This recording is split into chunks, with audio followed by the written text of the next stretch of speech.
इस कार्यक्रम के पुण्यार्चक हैं गुणायतन परिवार।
जीवन में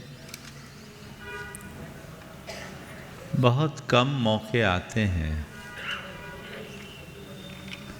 जब हमें हमारे अनुकूल संयोग मिलता है, लेकिन अक्सर हमारे साथ उल्टा होता है। जब संयोग नहीं मिलते, हम संयोग को पाने के लिए लालायित होते हैं और संयोग मिल जाने पर उसे अपने प्रमाद में खो देते हैं। आज संक्षेप में 4 बातें आप सबसे करूँगा। अवसर मिलना,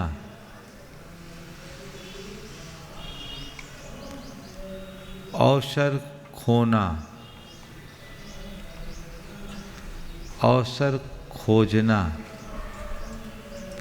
और अवसर का लाभ उठाना। अवसर मिलना पुण्य का योग है। पुण्य के योग से हमें अच्छे अवसर की प्राप्ति होती है। हम चाहें इतने मात्र से अच्छा अवसर नहीं मिलता।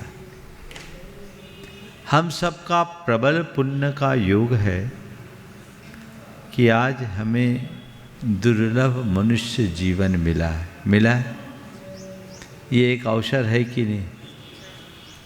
और इस मनुष्य जीवन में भी हमें अपने जीवन को बेहतर बनाने के एक से बढ़कर एक कई अवसर मिले। हाँ, अवसर मिला, लेकिन हमने क्या किया? अवसर को खोया कि अवसर का लाभ उठाया? हाँ, क्या किया? अभी तो उठा रहे। अवसर मिला है, लाभ उठा रहे, लेकिन कितना? मुझे अपने जीवन में जो भी अवसर मिले, मैंने उसका कितना लाभ उठाया, हिसाब लगाओगे तो ज़्यादातर अवसर खोया है, और जो मिला है, जिसका लाभ भी लिया है, तो उतना नहीं ले पाए जितना कि हम ले सकते थे।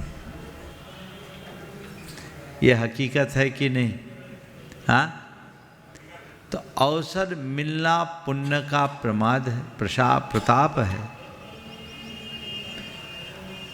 अवसर का लाभ उठाना हमारे जीवन का प्रसाद है। अवसर खोजना हमारा पुरुषार्थ है, और अवसर को खो देना प्रमाद है।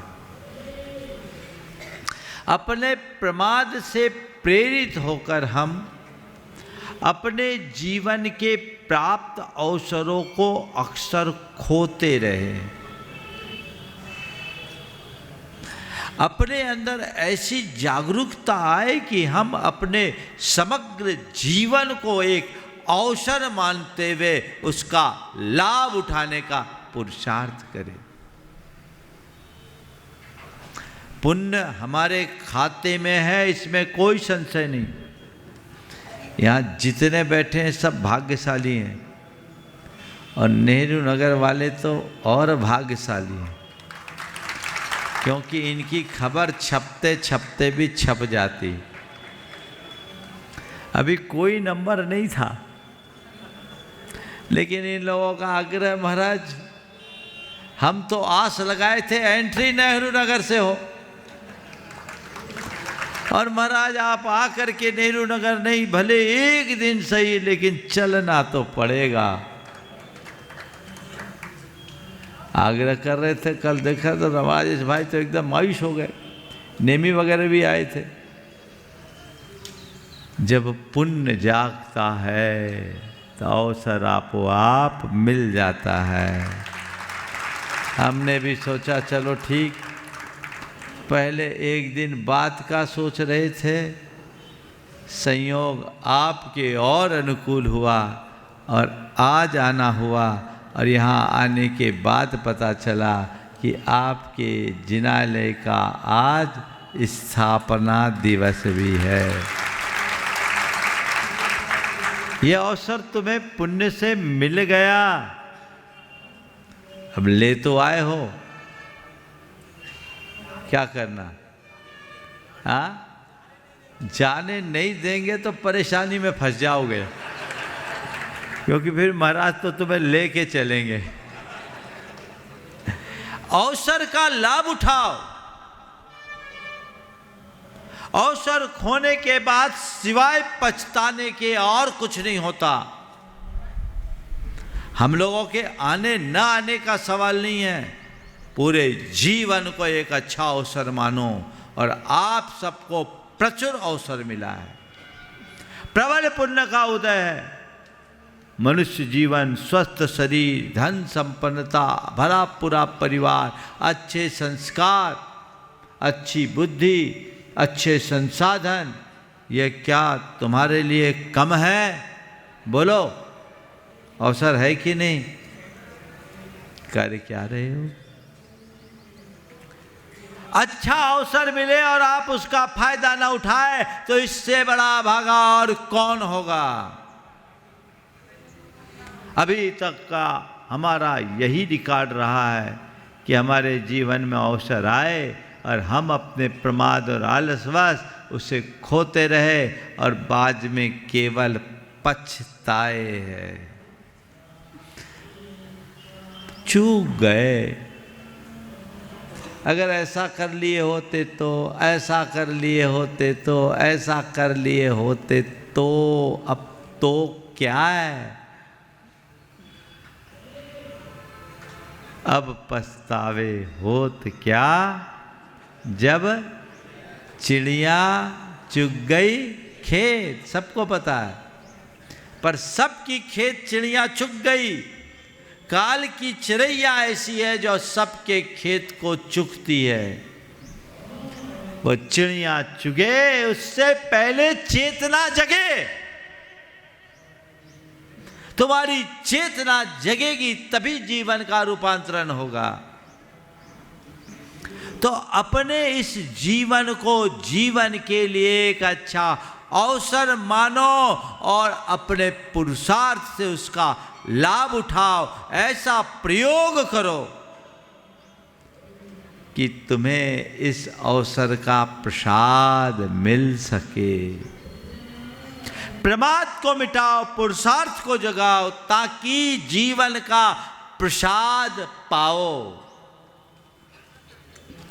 पुण्य से अनुकूल संयोगों का मिलना बहुत बड़ी बात नहीं है। सही बात तो उसका फायदा उठाना है। हम क्या कर रहे हैं? महत्वपूर्ण ये नहीं है कि हमें क्या मिला, महत्वपूर्ण ये है कि हमने क्या किया। महत्वपूर्ण ये नहीं कि हमें कितना सानिध्य मिला, महत्वपूर्ण ये है कि सानिध्य का हमने कितना लाभ लिया। चेतना जागृत हो तो क्षण भर के सानिध्य से पूरा जीवन बदल जाता है, और चेतना सुप्त हो तो जिंदगी भर सानिध्य में रहने के बाद भी हम जहाँ के तहाँ रह जाते हैं।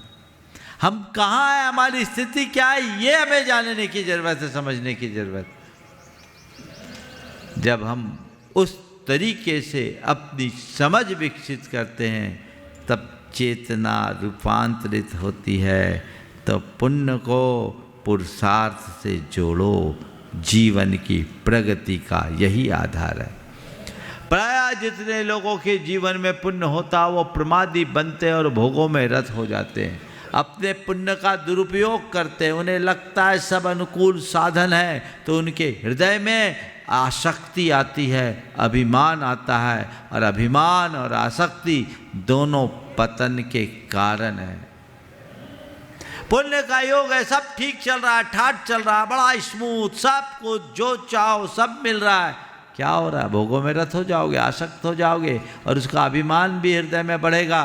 तो ये आसक्ति और अभिमान तुम्हारा पतन कराएगी कि नहीं कराएगी। ऐसे लोग हवा में उड़ने लगते हैं, लेकिन कब उनकी हवा खिसक जाए पता नहीं लगता। लगता है क्या, एक पल में हवा बदलती है, हवा बदलते ही हालत पतली हो जाती है। बंधुओं, इसलिए संत कहते हैं हवा में मत उड़ो, क्योंकि दुनिया में जो कुछ है सब हवा है, कब हवा हो जाए पता नहीं। जीवन के यथार्थ को समझो और इस पुण्य को पुरुषार्थ से जोड़कर उसका प्रसाद पाने की कोशिश कीजिए। प्रमाद से बचिए, जीवन तभी आगे बढ़ पाएगा और हम अपने जीवन को सुंदर या बेहतर बनाने में समर्थ हो पाएंगे। कई बार हमें अच्छे अवसर मिलते हैं, लेकिन हम अपनी नादानी के कारण उस अवसर का फायदा नहीं उठा पाते। एक व्यक्ति जंगल में भटका, पूरा सूखा जंगल था, सब तरफ पेड़ों के नाम पर ठूठ ही ठूठ थे, गर्मी प्रचंड थी, धूप से वो व्याकुल हो रहा था। उसे दूर एक हरा भरा वृक्ष दिखाई पड़ा। जैसे तैसे शक्ति बटोर कर वह उस पेड़ की छाया में पहुंचा। पहुंचते ही उसे असीम शांति की अनुभूति हुई। उसके मन में आया, कितनी शीतलता है, छाया तो मिल गई, प्यास के मारे कंठ सूखा जा रहा है, काश पानी पीने को उपलब्ध होता तो बड़ा अच्छा होता। संयोग से इतना सोचते ही उसके पास शीतल पेय आ गए। उसने पिया, गला तर हुआ, पर तभी उसे भूख सताने लगी। मन में ख्याल आया कि बहुत ज़ोर से भूख लग रही है, क्या अच्छा होता कुछ खाने के लिए जुगाड़ हो जाती। इतना सोचना था कि उसके सामने 56 भोग आ गए, भोजन से भरी थाल आ गई। उसने छक कर खाया। खाने के बाद अक्सर क्या होता है, सुस्ताने की इच्छा होती है। थक गया हूँ, थोड़ा विश्राम की व्यवस्था होती तो बहुत अच्छा होता। इतना सोचना था कि वहाँ सेज बिछ गई, वहाँ लेटा। तभी मन में ख्याल आया, दिन ढलने को है, बियावान जंगल है, कहीं शेर ना आ जाए, कहीं शेर ना आ जाए। इतना सोचा कि तभी देखा सामने से शेर आ रहा है। शेर को देखते उसकी घिघी बंध गई, घबरा उठा। उसने कहा, शेर आ रहा है, कहीं वो मुझे खा न जाए, शेर आ रहा है, वो मुझे खा न जाए। और शेर आया, उसे खा लिया, जिंदगी खत्म हो गई। कहानी आपको रोचक लगी ना? ये कहानी एक काल्पनिक कहानी है, पर ये कहानी किसी और की नहीं। वो साधारण पेड़ नहीं था, वो कल्प वृक्ष था। और कल्प वृक्ष के विषय में ऐसा कहा जाता है कि कल्प वृक्ष के नीचे आप जैसी भावना भाव वैसा हो जाता है। वो इसे नहीं जानता था। वो कल्प वृक्ष के नीचे था, जो जो सोचा वो आता गया। काश उसे पता होता कि ये कल्प वृक्ष है, तो जिस कामना से शेर आया उसी कामना से शेर को वो लौटा भी सकता था, पर उसे वो नहीं जानता था। जानता तो ऐसा नहीं होता। संत कहते हैं तुम्हारा जीवन भी एक कल्प वृक्ष के समान है, तुम इसे जानो और अपने शुभ संकल्पों से जीवन का कायाकल्प कर लो। लेकिन अक्सर मनुष्य अपने जीवन के इस कल्प वृक्ष के महात्म को न जानने के कारण अपने मन के दुष्ट संकल्पों से प्रेरित होकर दुखों का पात्र बन जाता है। सबको एक दिन काल रूप सिंह खा जाता है। हर कोई आज तक काल का ग्रास बनता आया है। काश हम अपनी चेतना को जगाएं और कालजयी बनने का रास्ता चुनें, जिससे जीवन को बेहतर बनाया जा सके, जीवन का पथ प्रशस्त किया जा सके। तो वो पुरुषार्थ हमें करना है, जीवन को आगे बढ़ाने का प्रयत्न करिए, लाभ उठाइए। दुर्लभ मनुष्य जीवन है, आज है कल रहे कोई ठिकाना है। कितने दिन की ज़िंदगी है बोलो, कोई कह सकते हैं? अभी 3-4 दिन पहले की घटना आप लोगों ने सुनी कि नहीं सुनी? पूरे देश में वायरल हुआ क्लिप। हाँ, क्या हुआ? विदिशा में इंदौर की बच्ची थी, नृत्य करते करते एक और नीलांजना वाली बात आ गई। हाँ, है ना? नीलांजना के लिए तो हम लोग नाटक देखते थे, लेकिन वाकई में ये नीलांजना जैसा ही सब कुछ घट गया। अगा अपनी मौत से कोई वसर नहीं, सामान 100 वर्ष का। क्या बोलो तो और जोर से, और जोर से। इसकी खबर है तुम्हें? पल की खबर नहीं, इसकी खबर नहीं, सब इससे बेखबर है।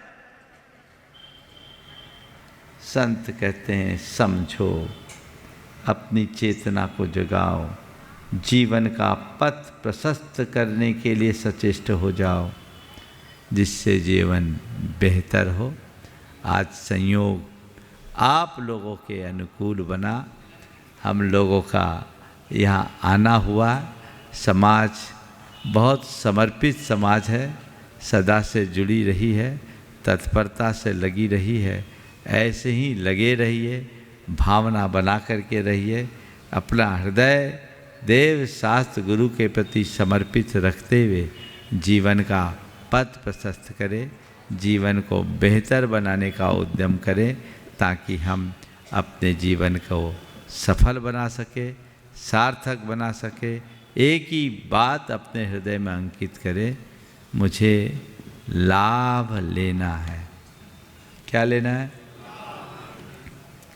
मैं 25 वर्ष पहले जब यहाँ आया था नेहरू नगर में, 30 साल पहले 1995 में, कुछ नहीं था, ये मैदान था। 3-4 कमरे इधर बने हुए थे, एक शेड में भगवान का मंदिर था। और उस समय यहाँ रहने वाले लोग भी बहुत थोड़े थे, छोटे छोटे मकान थे। अब आया हूँ तो देख रहा हूँ मंदिर भी बहुत विशाल बन गया, और जो लोग रहने वाले थे उन सब की बड़ी बड़ी कोठियाँ और अट्टालिकाएँ भी बन गई। उस समय लोग थे जिनके एक आध दुकानें थी, आज लोगों के बड़े बड़े धंधे पानी भी हो गए, जिनका परिवार भी बढ़ गया, सब चीज़ों का विस्तार हो गया। पर भैया ये प्रगति तो तुम्हारी हो गई, भीतर की प्रगति कितनी हुई ये तुम्हें देखना है। तुमने धन लाभ तो खूब किया, धर्म लाभ कितना बढ़ा, केवल ये देखना। मैं ये नहीं कहता कि आपने धर्म लाभ नहीं लिया, पर मैं इतना कहता हूँ कि अपने भीतर उतर कर देखो कि मैंने वाकई में कितना धर्म लाभ लिया और मैं कितना और अधिक ले सकता था। ये अंतर विश्लेषण कीजिए, जीवन बेहतर बनेगा, पूरा भोपाल उमड़ रहा है, सब अवसर खोज रहे हैं, कोई तो बहाना मिले और महाराज आए। सब लोग हैं, पर भोपाल तो इतना बड़ा है भाई कि अगर आप लोगों की तरफ हम देखते रहें तो कई चौमासे पूरे हो जाएं, भोपाल से निकलना मुश्किल होगा। लेकिन आप सबको पता होना चाहिए, कई बैरियर पार करके हम यहाँ आ पाए। जो हाल भोपाल का है वही हाल इंदौर का भी था। इस भोपाल को तो फिर भी पहले काफ़ी लाभ मिला, इंदौर तो पूरा प्यासा ही रह गया। लेकिन फिर भी जब यहाँ कार्यक्रम था तो उस निमित्त से हम लोग सब कार्यक्रम को समेट कर यहाँ आए। और यहाँ भी जब समय कम होता है तो बीच में ही अपनी दुकान बिठा लगा ली जाती है और वहीं सारा काम हो जाता है। आप लोग लाभ लेना चाह रहे हैं, हम लोग कोशिश करेंगे जितना आप सबको मिले लाभ ले। लेकिन ये मान करके चलो, महाराज भोपाल में हैं और टीटी नगर भोपाल का सेंटर है। महाराज हमारे नगर और कॉलोनी में आए, ये हमारा सौभाग्य है। महाराज ना आ पाए तो हम महाराज के पास जाएं, ये हमारा पुरुषार्थ है। ये हमारा पुरुषार्थ है। ये पुरुषार्थ अपना करते रहो। ये नहीं कि महाराज हमारे आए तभी हम लाभ लेंगे। अरे तुम दूर तो नहीं आ पाते, पर गांव में ना आ पाए तो इससे बड़ा दुर्भाग्य और क्या होगा। तो सब लोग बिलो तो सुनो सुन लो। ओ महाराज अशोका नाट्य गार्डन में आए, प्रयास करो, पर महाराज जब तक ना आए इतना घेराबंदी करो कि महाराज का मन ना हो तो भी हो जाए। और सुनो, अभिरुचि और अशोका गार्डन तो एक ही है भाई, उसी का तो अंग है, इसलिए कुछ सोचने की ज़रूरत नहीं है। गुरु तुम्हारे बीच आए ये अच्छी बात है, लेकिन ना आए तो हम गुरु के चरणों में जाएं। आप लोग क्या बोलते, तौ पादों मम हृदय, आपके चरण मेरे हृदय में हो, और ऐसा संभव नहीं हो तो मेरा हृदय आपके चरणों में, तौ पद मेरे ही में, अच्छी बात है। और ना हो तो मम ही हो तो पुनीत चरणों में, इतना ही तो समझौता हो गया। वो साधारण पेड़ नहीं था, वो कल्प वृक्ष था। और कल्प वृक्ष के विषय में ऐसा कहा जाता है कि कल्प वृक्ष के नीचे आप जैसी भावना भाव वैसा हो जाता है। वो इसे नहीं जानता था। वो कल्प वृक्ष के नीचे था, जो जो सोचा वो आता गया।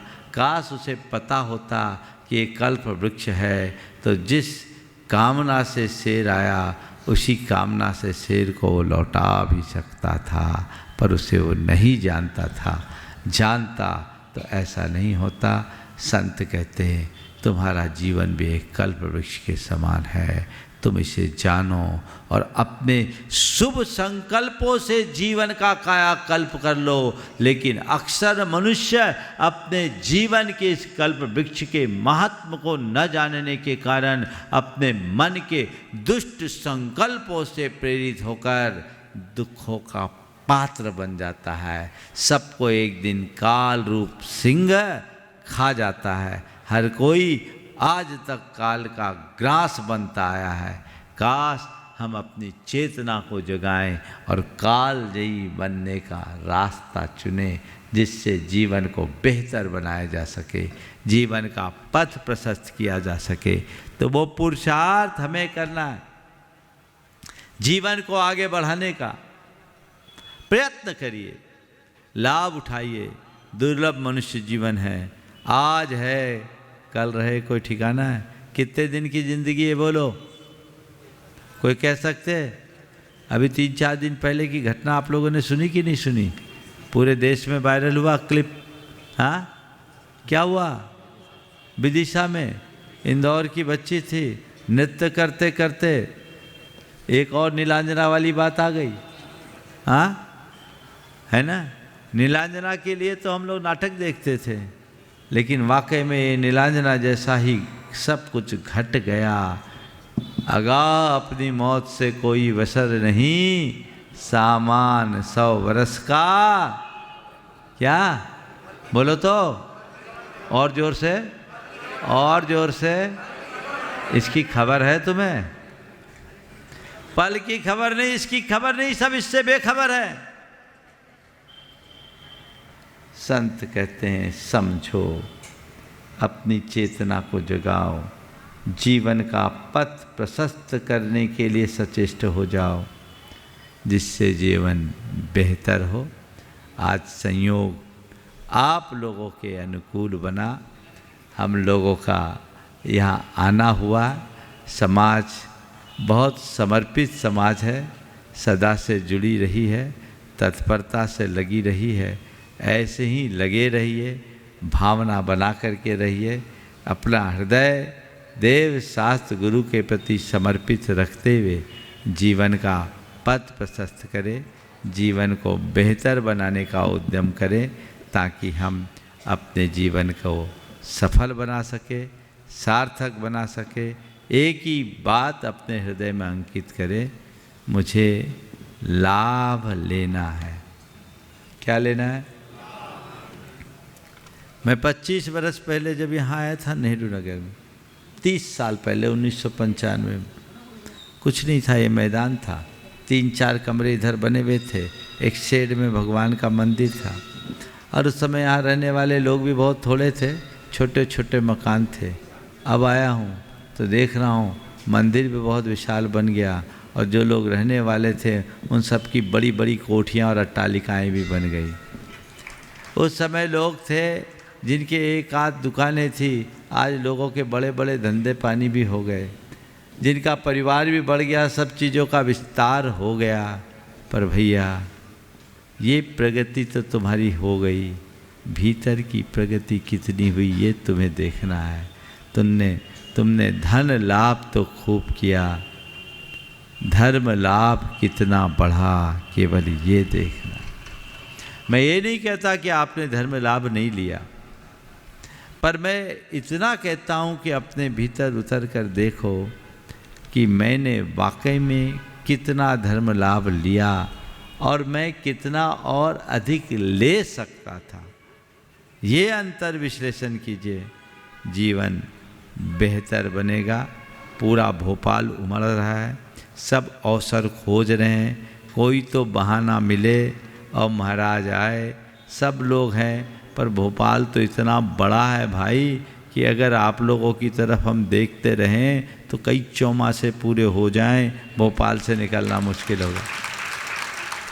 लेकिन आप सबको पता होना चाहिए, कई बैरियर पार करके हम यहाँ आ पाए। जो हाल भोपाल का है वही हाल इंदौर का भी था।